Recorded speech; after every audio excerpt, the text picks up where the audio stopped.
അങ്ങനെ നമ്മൾ ആത്മക്കൂറി എന്ന് പറയുന്ന ആന്ധ്രാപ്രദേശിലെ ഒരു സ്ഥലത്തേക്ക് ഇങ്ങനെ പോവുകയാണ്. പോകുമ്പോൾ കാണുന്ന കാഴ്ചയാണ് വളരെ സങ്കടകരമായിട്ടുള്ളൊരു കാഴ്ചയാണ് കണ്ടത്. രാവിലെ ഡ്രൈവർ ഉറങ്ങിപ്പോയതാണ്. രാവിലെ എന്ന് പറഞ്ഞാൽ ഏകദേശം ഒരു 5 മണിയോട് കൂടിയിട്ടുള്ള ടൈമിലാണ്. ഡ്രൈവർ രക്ഷപ്പെട്ടിട്ടുണ്ട്. ഡ്രൈവർ ഈ കൂട്ടത്തിൽ ആരോ ഒരാളാണെന്ന് പറഞ്ഞു. എനിക്ക് ചൂണ്ടിക്കാണിച്ചു തന്നപ്പോൾ മനസ്സിലായില്ല. അപ്പോൾ ഞാനിങ്ങനെ പോകുമ്പോൾ കാണുന്ന കാഴ്ചയാണ്. ഇതുപോലെ വരിവരിയായിട്ട് ഇങ്ങനെ ക്രെയിനുകൾ നിർത്തിയിട്ടിട്ടുണ്ട്. അപ്പോൾ എനിക്ക് ഒരു കൗതുകം, ഇതെന്താ എത്രത്തോളം നിർത്തിയിട്ടിരിക്കണമെന്നുള്ളത്. അപ്പോഴാണ് കാണുന്നത് ഇതുപോലൊരു വണ്ടിയുടെ മറിഞ്ഞെടുക്കുന്നത്. ഇതുപോലത്തെ സിമെൻറ്റ് കയറ്റി വരുന്ന കമ്പനികൾ ആന്ധ്രാപ്രദേശിൽ ഒരുപാടുണ്ട്. ആന്ധ്രാപ്രദേശിൽ നിന്നുള്ള വണ്ടികൾ നമ്മളെ കേരളത്തിലേക്കൊക്കെ വരുന്നതൊക്കെ ആയിട്ട് കാണുന്നുണ്ട്. ഈ മിക്സറില്ലേ, നമ്മളെ ഇതുപോലത്തെ വണ്ടികളിൽ മിക്സർ വരുന്നുണ്ടല്ലോ, കോൺക്രീറ്റൊക്കെ കൂടിയായിട്ടുള്ള, അതിന് അങ്ങനത്തെ കമ്പനികളിലേക്ക് സിമെൻറ്റ് ഇങ്ങനെ ലൂസ് കയറ്റി കൊണ്ടുപോകുന്ന ഒരു വണ്ടിയാണ് ഇങ്ങനത്തെ വണ്ടികൾ. അങ്ങനെ നമ്മൾ ഈ ചുറ്റുപാടൊക്കെ ഇങ്ങനെ നോക്കുമ്പോൾ അതിമനോഹരമായിട്ടുള്ള ഏരിയ, നല്ല വിശാലമായിട്ട് തന്നെ ഒഴിഞ്ഞ് കിടക്കുന്നുണ്ട്. ചിലപ്പോൾ ഈ ഒഴിഞ്ഞ് കിടക്കുന്ന റോഡായതുകൊണ്ട് തന്നെ ഈ ഒരേ തളത്തിലുള്ള പോക്കായതുകൊണ്ട് കണ്ണ് വെട്ടുന്ന അറിയില്ല. അങ്ങനെ പോയി മറിഞ്ഞതാവാനാണ് ചാൻസ്. നമ്മളെ നാട്ടിലൊക്കെ വളവും തിരിവൊക്കെ, നമ്മളെ നാട്ടിൽ ഇറങ്ങുകയാണെന്നുണ്ടെങ്കിൽ എപ്പോഴും ആക്സിഡൻറ്റ് സംഭവിക്കാം. ഇവിടെ ഒന്ന് കണ്ണ് വെട്ടിയാലും വണ്ടി നേരെ പോകണമെങ്കിൽ അങ്ങനെ നേരെ പോകും. പക്ഷേ നമ്മൾ സ്റ്റാറിങ് അങ്ങോട്ടും കൊണ്ട് വെട്ടിയാൽ മാത്രമേ റോഡിൻ്റെ അപ്പുറത്തേക്കും ഇപ്പുറത്തേക്കും ചാടാനുള്ള ചാൻസ് ഉള്ളൂ. അങ്ങനെ പോയി മറിഞ്ഞതാവാനാണ് ചാൻസ്. അങ്ങനെ നമ്മൾ ഈ ഒരു ക്രെയിനുകൾ ഇങ്ങനെ നോക്കി കാണുമ്പോൾ ഏകദേശം 6ഓളം ക്രെയിനുകളുണ്ട്. ഒരു ക്രെയിൻ വെച്ചിട്ടിത് അങ്ങോട്ട് കുറച്ച് സൈഡിലേക്ക് ഇങ്ങനെ ഇടിച്ചിടിച്ചിടിച്ച് ആക്കാനൊക്കെ നോക്കി. പക്ഷേ വണ്ടി അനങ്ങണില്ല, അത്രയും ലോഡുണ്ട്. ഈ ക്രെയിനുകളൊക്കെ തന്നെ നമ്മൾ നെല്ലൂരിൽ നിന്ന് വരുമ്പോൾ നമ്മളെ മുന്നിലിങ്ങനെ പാസ്സായി പോകുന്നുണ്ടായിരുന്നു. കാരണം നമ്മളിങ്ങനെ ഓരോ സ്ഥലത്ത് നിർത്തിയിട്ടല്ലേ വരിക. ഓരോ കാര്യങ്ങളും കണ്ട് അത് മനസ്സിലാക്കിയിട്ട് ഇങ്ങനെ വീക്ഷിച്ചിട്ടൊക്കെ അല്ലേ നമ്മൾ വരിക. ആ സമയത്ത് ഇതിങ്ങനെ ഇങ്ങനെ വഴിയിലേക്ക് പാസ്സാവണമൊക്കെ കണ്ടിരുന്നു. 4 വണ്ടിയോളം അങ്ങനെ പാസ്സായി വരുന്നത് കണ്ടിരുന്നു. അപ്പോൾ ഈ ഒരു സ്ഥലത്തേക്കാണെന്നുള്ളത് പിന്നെയാണ് മനസ്സിലായത്. നെല്ലൂരും ഇവിടെയും കൂടി ഏകദേശം ഒരു 50 കിലോമീറ്ററിലായിട്ട് ഡിഫറൻറ്റ് ഉണ്ട് കേട്ടോ. അങ്ങനെ നമ്മൾ ഈ ഒരു വണ്ടിയുടെ അടിഭാഗം ഇങ്ങനെ നോക്കി കാണുമ്പോൾ നല്ല വൃത്തിക്ക് തന്നെ എല്ലാ സാധനങ്ങളും ഉണ്ട്. ടയറാണെങ്കിലും എല്ലാം ഒരു കണ്ടീഷനായിട്ട് പുതിയൊരു വണ്ടിയാണെന്നുള്ളതാണ്. അങ്ങനെ ആ വണ്ടിയുടെ മേലേക്ക് ഒരാൾ കയറിയിട്ടുണ്ട്. പല ഭാഗങ്ങളിലായിട്ട് ചങ്ങലകൾ ഘടിപ്പിച്ചിട്ടുണ്ട്. ഇനി ഇത് ക്രെയിനിൻ്റെ പല ക്രെയിനിൻ്റെയും പല ഭാഗങ്ങളിലേക്ക് ഇങ്ങനെ ഘടിപ്പിച്ചിട്ട് ഒന്നിച്ചാണിത് കയറ്റുക. എല്ലാ ക്രെയിനും കൂടി വരിയായിട്ട് നിർത്തിയിട്ട് ഇങ്ങനെ വലിച്ച് കയറ്റലുള്ള പരിപാടിയാണ്. അങ്ങനെ ആദ്യമായിട്ടൊരു ക്രെയിന് ഇതിൻ്റെ അടുത്തേക്ക് ഇങ്ങനെ തളം പിടിച്ച് വന്നു. ഈ ക്രെയിൻ ഉണ്ടല്ലോ ഇങ്ങനെ തിരിച്ച് അതിൻ്റെ ആ മട്ടത്തിൽ ഇങ്ങനെ ആക്കിയെടുക്കണമൊക്കെ കാണാൻ ഭയങ്കര രസമാണ്. കാരണം ഇതിൻ്റെ ഫ്രണ്ടും ബാക്കും രണ്ട് സെക്ഷനാണല്ലോ. അപ്പോൾ അതിങ്ങനെ അങ്ങോട്ടൊന്നും അടിച്ച് ഇങ്ങോട്ടൊന്നും അടിച്ച് പിന്നെ അങ്ങനെ ഉള്ള ഒരു പരിപാടി കാണാൻ രസമാണ്. സംഭവം നമ്മൾ ഈ ആക്സിഡൻറ്റ് നടന്നാൽ നമുക്ക് സങ്കടം തന്നെയാണ്. കാരണം ഇങ്ങനത്തെ സംഭവം സംഭവിച്ചാൽ നമുക്ക് സങ്കടമാണ്. പക്ഷേ ഡ്രൈവർ രക്ഷപ്പെട്ടോടെ നമുക്ക് ഭയങ്കര സന്തോഷമായിട്ടാണ്. സംഭവിച്ച് അങ്ങനെ നമ്മൾ ഈ ഒരു ക്രെയിൻ ഇങ്ങനെ അങ്ങോട്ടും ഇങ്ങോട്ടും തിരിച്ചിട്ട് ആ ഒരു പൊസിഷനിലേക്ക് എത്തിക്കുന്നത് ഇങ്ങനെ നോക്കിക്കാണാണ്. ഇതിൻ്റെയൊക്കെ ഡ്രൈവർമാർ അത്യാവശ്യം പ്രായമായിട്ടുള്ള മെച്യൂരിറ്റി ഉള്ള ആളുകൾ തന്നെയാണെന്ന് എനിക്കിങ്ങനെ തോന്നിപ്പോയി. അങ്ങനെ നമ്മൾ ക്രെയിനുകളൊക്കെ തന്നെ ഇതുപോലെ വരിക്കിങ്ങനെ ക്രോസായി റോഡിനെ ക്രോസാക്കിയിട്ട് വരിക്ക് നിർത്തിക്കൊണ്ടിരിക്കുകയാണ്. ഏകദേശം 6ഓളം ക്രെയിന് വരിക്ക് നിർത്തിയിട്ടാണ് ഈ ഒരു സംഭവം പതുക്കെ അതായത് സെക്കൻഡുകൾ നമ്മളെ സൂചിയിൽ എങ്ങനെ നീങ്ങുക അതിലും സ്പീഡ് കുറഞ്ഞിട്ട് പതുക്കെ മണിക്കൂറുകളോളം മെനക്കെട്ടിട്ടാണ് ഈ സംഭവം വലിച്ചു കയറ്റുന്നത്. അപ്പോൾ ക്രെയിനിൻ്റെ ഈ ഒരു ആദ്യമായിട്ട് നിർത്തിയ ക്രെയിന് ഈ ഒരു ലോറിയുടെ ഫ്രണ്ട് ഭാഗത്തുള്ള ചങ്ങല ഇതിൻ്റെ ഈ ഒരു കൊക്കയിലേക്ക് ഘടിപ്പിക്കാൻ വേണ്ടിയിട്ട് നോക്കുകയാണ്. അങ്ങനെ അത് ചെയ്യുന്ന ഒരു പ്രൊസീജിയറാണ് കാണുന്നത്. അപ്പോൾ ആ വണ്ടിയുടെ മേലെ ഒരാൾ നിന്നിട്ട് ആ വണ്ടി മറിഞ്ഞു വീണ വണ്ടിയുടെ പല ഭാഗങ്ങളിലായിട്ട് ചങ്ങല ഘടിപ്പിച്ചിട്ടുണ്ട്. കേബിളുകൾ ഘടിപ്പിക്കുന്നുണ്ട്. ഘടിപ്പിച്ച കേബിളുകളൊക്കെ പൊട്ടുന്നതൊക്കെ ആയിട്ട് കാണുന്നുണ്ട്. അങ്ങനെ 2ാമത്തെ വണ്ടി അവിടെ വന്ന് നിന്ന്, 3ാമത്തെ വണ്ടി വന്ന് നിന്ന്, 4ാമത്തെ വണ്ടി വന്ന് നിന്ന്. അപ്പോഴേക്കും വണ്ടി ഇങ്ങനെ വിലങ്ങടിച്ച് നിർത്തിയതുകൊണ്ട് തന്നെ റോഡിലെ വണ്ടികളെല്ലാം തന്നെ അപ്പുറം ബ്ലോക്കായി കിടന്നു എന്നുള്ളതാണ്. പിന്നെ ഇവിടുത്തെ ആൾക്കാർക്കാണെങ്കിൽ ഒരു ക്ഷമ പറഞ്ഞ സാധനമില്ല. അവർ കിട്ടുന്ന ഗ്യാപ്പിലൂടെ ഈ ക്രെയിനുകൾ ഇങ്ങനെ അവിടെ ഇവിടെയൊക്കെ വിലങ്ങടിച്ച് നിൽക്കില്ലേ, ആ ഗ്യാപ്പിലൂടെ ഒക്കെ കയറ്റിക്കാണ്ട് വണ്ടി അപ്പുറത്തേക്ക് പോകാനുള്ള പരിപാടിയൊക്കെ നോക്കുന്നുണ്ട്. എന്നിട്ട് അവിടെ സെക്യൂരിറ്റി നിൽക്കുന്ന ആളുകൾ ഈ ഒരു റോഡിൻ്റെ സെക്യൂരിറ്റി ഉണ്ടല്ലോ, നമ്മളെ ടോൾ ഫ്രീ നമ്പറിൽ വിളിച്ചാൽ വരുന്നത്, അവരോട് വേണ്ട തർക്കങ്ങളൊക്കെ ഉണ്ടാകുന്നതൊക്കെ കാണുന്നുണ്ട്. അപ്പോൾ അത്രയും സമയനഷ്ടം അല്ലെങ്കിൽ സമയമില്ല എന്നുള്ള രീതിക്കാണ് ഇവരിങ്ങനെ അങ്ങോട്ടും ഇങ്ങോട്ടൊക്കെ തർക്കിക്കുന്നതൊക്കെ. ഈ വണ്ടി വലിച്ചു കയറ്റാൻ വേണ്ടിയിട്ട് ഇവർ മാക്സിമം പരിശ്രമിക്കുന്നതിൻ്റെ ഇടയിൽ കുറച്ച് സമയം അങ്ങോട്ടും ഇങ്ങോട്ടൊക്കെ ബ്ലോക്ക് കാര്യങ്ങളൊക്കെ വരും, അത് സ്വാഭാവികമാണല്ലോ. അങ്ങനെ പിന്നെ ഈ ഒരു ക്രെയിനുകളിലേക്ക് ഈ ഒരു വണ്ടിയുടെ മറിഞ്ഞു കിടക്കുന്ന വണ്ടിയുടെ പല ഭാഗങ്ങളിലായിട്ട് ഘടിപ്പിച്ചിട്ടുള്ള ആ ഒരു ചങ്ങല ക്രെയിനിൻ്റെ കൊക്കയിലേക്കെല്ലാം ഘടിപ്പിച്ചതിന് ശേഷം എല്ലാ വണ്ടികളും ഇങ്ങനെ ടെമ്പറാക്കാൻ വേണ്ടിയിട്ട് ബാക്കിലേക്ക് ഇങ്ങനെ നീങ്ങിക്കൊണ്ടിരിക്കുകയാണ്. അങ്ങനെ നീങ്ങിക്കൊണ്ടിരിക്കുമ്പോൾ ഈ ഫ്രണ്ടിലെ വണ്ടി കുറച്ചും കൂടി ഇപ്പുറത്തേക്ക് ആക്കാൻ വേണ്ടിയിട്ട് ആ ഒരു ചങ്ങല മാറ്റി സ്ഥാപിക്കുന്നതൊക്കെ കാണുന്നുണ്ട്.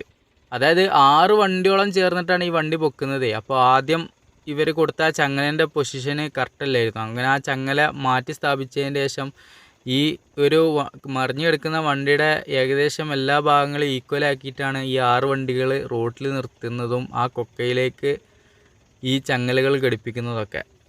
എങ്കിലേ ആ വണ്ടി പോരുള്ളൂ. അത്യാവശ്യം ലൂസ് സിമെൻറ്റ് കയറ്റി വന്ന വണ്ടിയാണ്.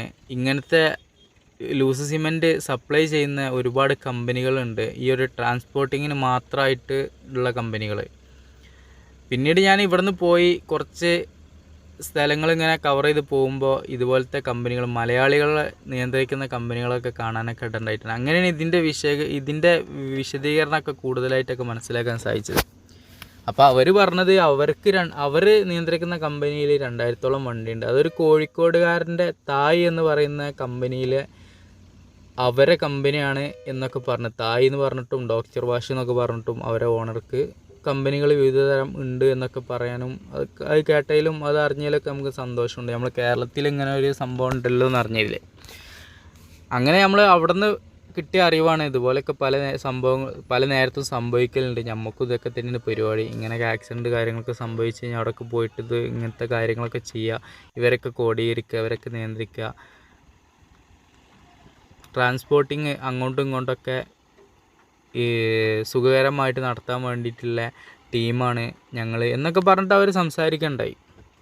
അതിൻ്റെ അടിസ്ഥാനത്തിലാണ് ഒരുപാട് കമ്പനികൾ കാര്യങ്ങളൊക്കെ ഉള്ളതും സിമെൻറ്റിൻ്റെ ഫാക്ടറികൾ കാര്യങ്ങളൊക്കെ ഇവിടെ ഉള്ളതൊക്കെ നമ്മൾ അറിയുന്നത്.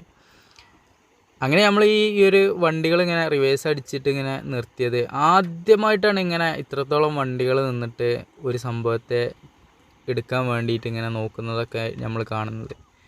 അങ്ങനെ ആ വണ്ടിയുടെ ചെയിനിൽ നിന്നും ഓരോ വണ്ടികളും ഇങ്ങനെ ടൈറ്റാക്കി നിർത്തുമ്പോൾ ഇവിടെ നിന്ന് അങ്ങോട്ട് മൂന്നാമത് കാണുന്ന വണ്ടിയുടെ ഒരു ആക്ഷനാണ്. അതായത് ക്രെയിനിൻ്റെ ഒരു അവസ്ഥയാണ്. ഫ്രണ്ടിൽ അത്രയും ലോഡ് ഉള്ളതുകൊണ്ട് തന്നെ ബാക്ക് പൊന്തുകയാണ് എന്നുള്ളതാണ്. എല്ലാ വണ്ടികളും കൂടിയിട്ടാണ് ഈ ഒരു വണ്ടിനെ പൊക്കുമ്പോൾ കാണുന്ന കാഴ്ചയാണ്. നിങ്ങൾ നോക്കുകയാണെങ്കിൽ ഇങ്ങനെയും വണ്ടികൾ പൊന്തുകയാണ്. അത്രയും ലോഡാണ് ആ ഒരു വണ്ടിക്കുള്ളത് എന്നുള്ളതാണ്. നമ്മൾ സിമ്പിളായിട്ട് കാണുമ്പോൾ എന്ത് വിചാരിക്കുക, ഒരു ക്രെയിന് മതിയല്ലോ ഇപ്പോൾ അത് പൊന്തിക്കാൻ എന്നുള്ള ചിന്ത മൈൻഡിലേക്ക് വരും. പക്ഷെ അതല്ല, അത് ഇവിടെയാണ് നമുക്ക് അനുഭവിക്കാൻ കഴിയുന്നത്. ആ ഒരു മൈൻഡ് മാറ്റുന്നത് ഇവിടെയാണ്. ഇത്രത്തോളം ക്രെയിനുകൾ ഒരുപോലെ അത് ലോഡാക്കി നിർത്തിയിട്ട് പോലും ആ ഒരു സംഭവം ഇങ്ങോട്ട് മുന്നിലേക്ക് പെട്ടെന്ന് വലിഞ്ഞു വരുന്നില്ല. സെക്കൻഡുകൾ എടുത്തിട്ട് കുറേശ്ശെ അനങ്ങി അതായത് നമ്മളെ സെക്കൻഡ് സൂചികൾ കറങ്ങുന്നത് പോലെ ആണ് ആ വണ്ടി വലിഞ്ഞ് മണിക്കൂറുകളോളം മെനക്കെട്ടിട്ട് റോട്ടിലേക്ക് എത്തിക്കാൻ കഴിഞ്ഞു എന്നുള്ളതാണ്. അങ്ങനെ റോഡ് ഏകദേശം ബ്ലോക്കായി. ഞാൻ നേരത്തെ പറഞ്ഞ പോലെ ഇവിടെ നിന്ന് തലങ്ങും വിലങ്ങും ഒരു ക്ഷമ എന്ന് പറഞ്ഞ സംഭവമല്ല ഇവർക്ക്. ഇവിടെ ഇങ്ങനെ ഒരു കൾച്ചറാണ്. അതുപോലെ തന്നെ വെറുതെ ഹോണടിക്കും. നമ്മളെ വണ്ടി മുന്നിലേക്ക് പോവുകയാണെങ്കിൽ മുന്നിൽ നിന്നും വെറുതെ ഹോണടിക്കും. ഇങ്ങോട്ട് വരുന്ന വണ്ടികൾ, അങ്ങോട്ട് പോണ വണ്ടികൾ ബാക്കിലും കുറേ ഹോണടിക്കും.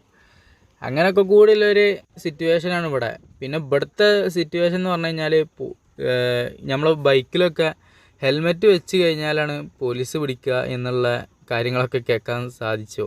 അതായത് മാല പൊട്ടിക്കാനൊക്കെ വരിക എന്നുള്ളൊരു കൺസെപ്റ്റാണല്ലോ.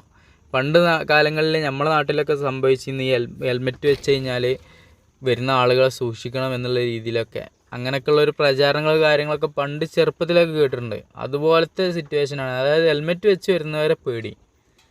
അങ്ങനത്തെ ആളുകളെ കൂടുതലായിട്ട് പോലീസ് ക്യാച്ച് ചെയ്യുക, പിടിക്കുക, അങ്ങനെയൊക്കെയാണെന്നുള്ളതൊക്കെ കേട്ടു. അങ്ങനെ നമ്മളെ വണ്ടി ഏകദേശം ഇങ്ങനെ കുറേശ്ശെ ഇങ്ങനെ വലിഞ്ഞ് കയറി വരുന്നുണ്ട്. അപ്പോൾ ഏകദേശം 6ഓളം ക്രെയിനിൻ്റെ ചങ്ങലുകളാണ് ഘടിപ്പിച്ചിട്ടുള്ളതെന്നാണ്.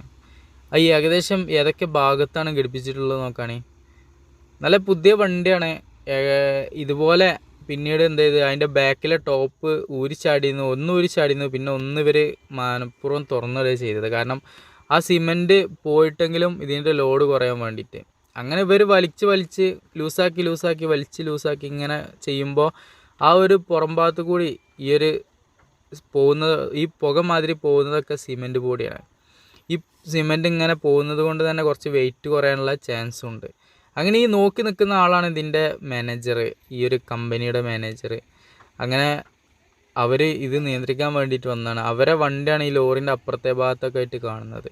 അങ്ങനെ 1033 എന്നുള്ള ഈ ഒരു വണ്ടി ഈ ഒരു NH ഇങ്ങനെ ഒരു സംഭവം ഉണ്ടായതുകൊണ്ട് തന്നെ ഇവർ വന്ന ഉടനെ തന്നെ ഇവിടെ ഉണ്ട് എന്നുള്ളതാണ് ഇത് നിയന്ത്രിക്കാനായിട്ട്.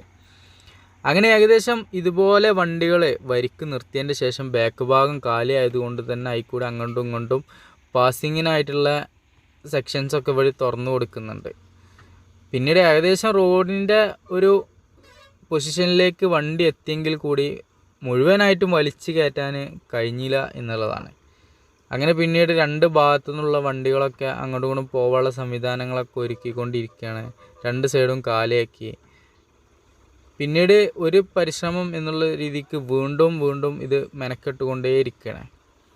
അങ്ങനെ അടുത്തൊരു സെക്ഷന് എന്നുള്ള രീതിക്ക് വീണ്ടും അതൊന്നും കൂടിയും എല്ലാ ഭാഗവും ഒന്ന് ടൈറ്റാക്കിയതിന് ശേഷം വീണ്ടും എല്ലാ വണ്ടികളും കൂടിയിട്ട് ഒന്നും കൂടിയും പരിശ്രമിക്കണം. അങ്ങനെ ഈ തലക്കത്തെ വണ്ടി വല്ലാതെ ടൈറ്റാക്കുന്നില്ല. ബാക്കിയുള്ള എല്ലാ വണ്ടികളും അത്യാവശ്യം ലോഡ് കൊടുത്തിട്ട് തന്നെ ഇതിനെ വലിച്ചു കയറ്റാൻ വേണ്ടി ശ്രമിക്കുന്നുണ്ട്. ഇതിൽ കാണുന്നത് പോലെ കുറേശ്ശെയാണ് വണ്ടികൾ, ആ വീണ വണ്ടി ഇങ്ങനെ മേലേക്ക് വന്നുകൊണ്ടിരിക്കുന്നത്. ആ സമയത്ത് നമ്മൾ നോക്കി കാണുന്നതാണ് എത്രത്തോളം ഈ വണ്ടിയുടെ വെയിറ്റ് ഉണ്ട് എന്നുള്ളത്. ഈ ഒരു ക്രെയിനിൻ്റെ ബാക്ക് ഭാഗം പൊന്തിക്കിടക്കുന്നതിൽ നിന്ന് നമുക്ക് മനസ്സിലാക്കാം. എല്ലാ വണ്ടികളും ഏകദേശം ഫ്രണ്ടേജ് ഇങ്ങോട്ട് പൊന്തി എന്നുള്ളതാണ്. അപ്പോൾ നമ്മൾ ചില ക്രെയിനുകളൊക്കെ ഇങ്ങോട്ട് മൂന്ത കുത്തുന്നതൊക്കെ കാണാമല്ലോ, ചില വീഡിയോസൊക്കെ അങ്ങനെ കണ്ടിട്ടുണ്ടല്ലോ. അത് ഇതുപോലെ 3 ട്രെയിനോ അല്ലെങ്കിൽ 4 ട്രെയിനോ 5 ക്രെയിനൊക്കെ ഉപയോഗിച്ച് ചെയ്യേണ്ടത് 1 ക്രെയിനോ 2 ക്രെയിനൊക്കെ വെച്ചിട്ട് അറിയാത്തവർ ചെയ്യുമ്പോഴുള്ള പ്രശ്നങ്ങളാണ് അങ്ങനെ ഈ ക്രെയിൻ ഒന്നിച്ചിട്ട് മറിയുന്നത്. ക്രെയിന് മൂന്ത കുത്തിയിട്ട് ഇങ്ങോട്ട് വീകുന്നതൊക്കെ അതൊക്കെ ഇതിൽ നിന്നാണ് മനസ്സിലാക്കാനും അങ്ങനെയുള്ള കാര്യങ്ങളൊക്കെ സംഭവിക്കുന്നത് ഇന്ന പ്രശ്നങ്ങൾ കൊണ്ടാണ് എന്നുള്ളതൊക്കെ നമുക്ക് വ്യക്തമാക്കാനൊക്കെ കഴിഞ്ഞത് ഇതുപോലത്തെ സംഭവങ്ങൾ കണ്ടപ്പോഴാണ്. 6 ക്രെയിന്, അതാണ് എന്നെ അത്ഭുതപ്പെടുത്തിയത്. ജീവിതത്തിൽ ആദ്യമായിട്ടുള്ള കാഴ്ചയാണ്. 6 ക്രെയിനും ഇത് വലിച്ചു കയറ്റുമ്പോൾ ബാക്ക് ഭാഗം ഇങ്ങനെ പൊന്തുക എന്നുള്ളതൊക്കെ അതിൻ്റെ ഡ്രൈവർമാരൊക്കെ സമ്മതിക്കണം. ഇതിൽ ഏറ്റവും കൂടുതൽ പൊന്തുന്നത് ആ സെൻറ്റർ ഭാഗത്തായിട്ടുള്ള 2-3 വണ്ടികളാണ്. സൈഡിലുള്ള 2 വണ്ടികളൊന്നും അങ്ങനെ പൊന്തുന്നത് കാണുന്നില്ല. എന്നാലും ലോഡ് ഓവർ കൊടുക്കുമ്പോൾ അല്ലെങ്കിൽ ഓവറായിട്ട് അതിന് വേണ്ടി പരിശ്രമിക്കുമ്പോൾ എല്ലാ വണ്ടികളും പൊന്തുന്നുണ്ട് എന്നുള്ളതാണ്.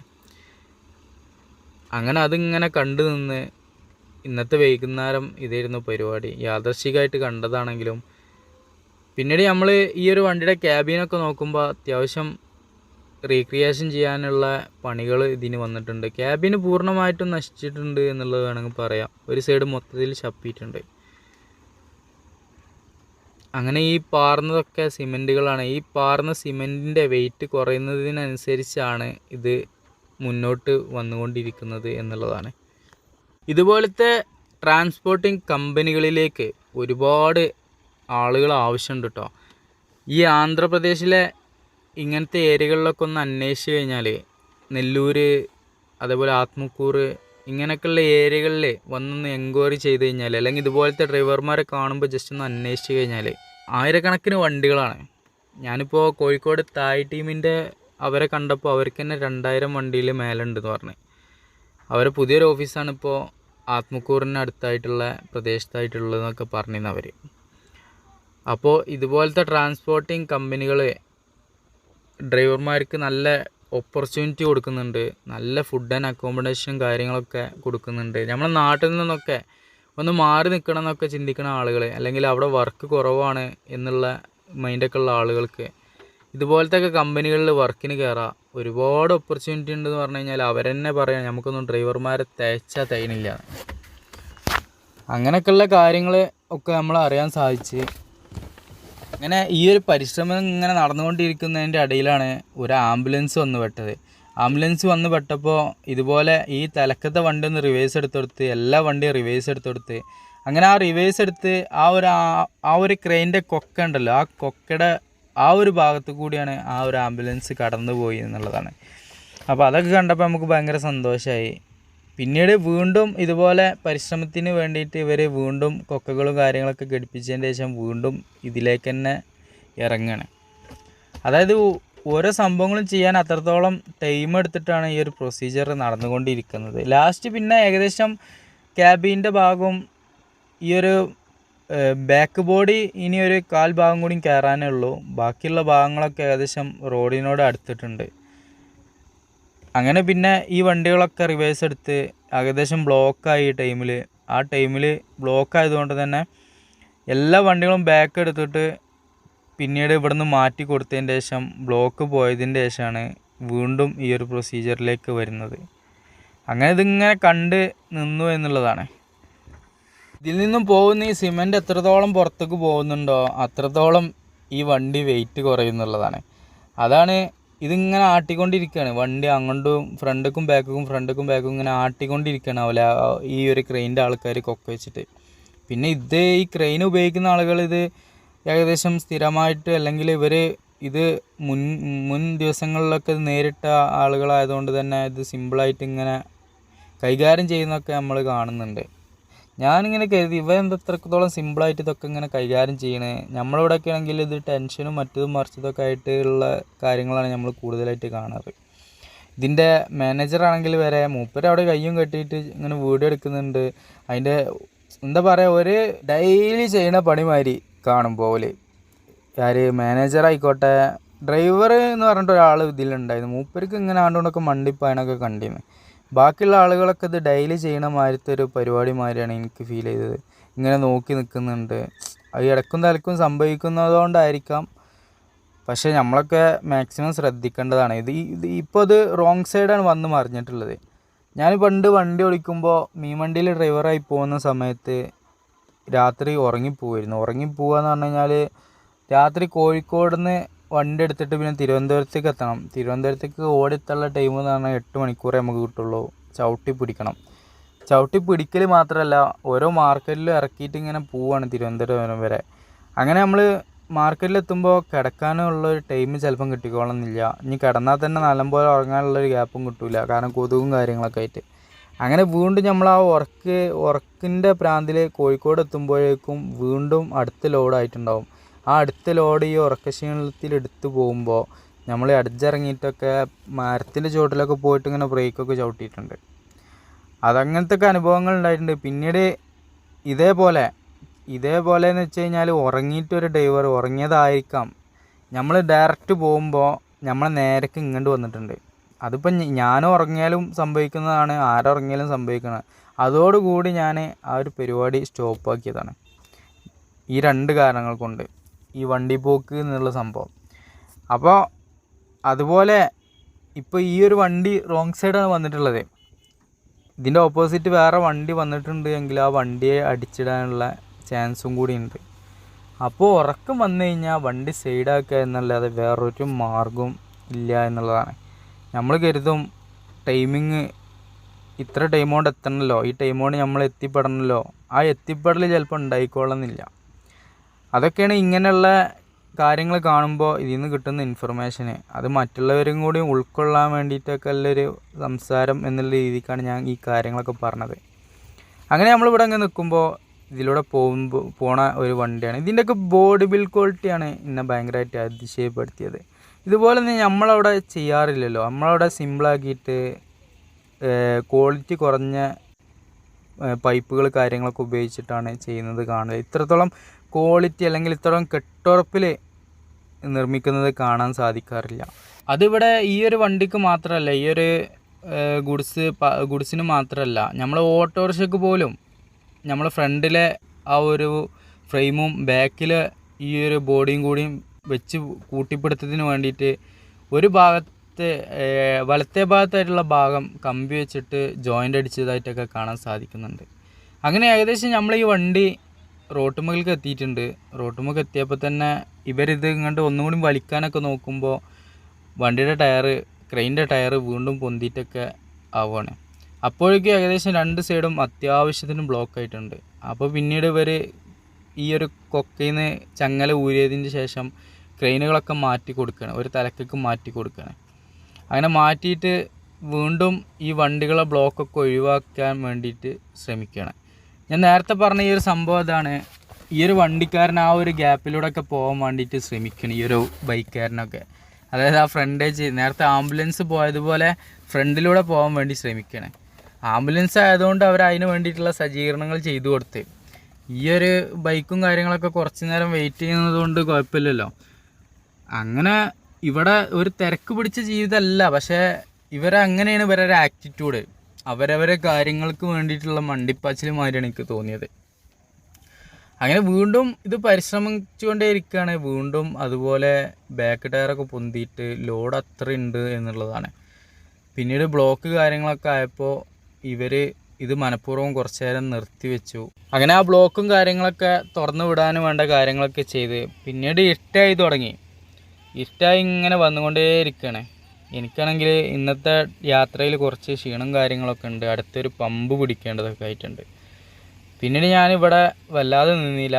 ഈ ഒരു കാഴ്ച ഒന്ന് നീർന്ന് കിട്ടാൻ, അല്ലെങ്കിൽ ആ വണ്ടി നീർന്ന് കിട്ടാൻ വേണ്ടിയിട്ട് ഞാൻ കുറേ ആഗ്രഹിച്ചിരുന്നു. അത് നിർത്തി കിട്ടിയ ഒരു വിഷ്വൽ കിട്ടാൻ വേണ്ടിയിട്ട്. പക്ഷെ അതിനൊന്നും ടൈം കിട്ടിയില്ല, കാരണം ഇരുട്ടായിക്കൊണ്ടേ ഇരിക്കുകയാണ്. പിന്നീട് ഞാൻ അടുത്തൊരു പമ്പിലേക്ക് പിടിച്ച്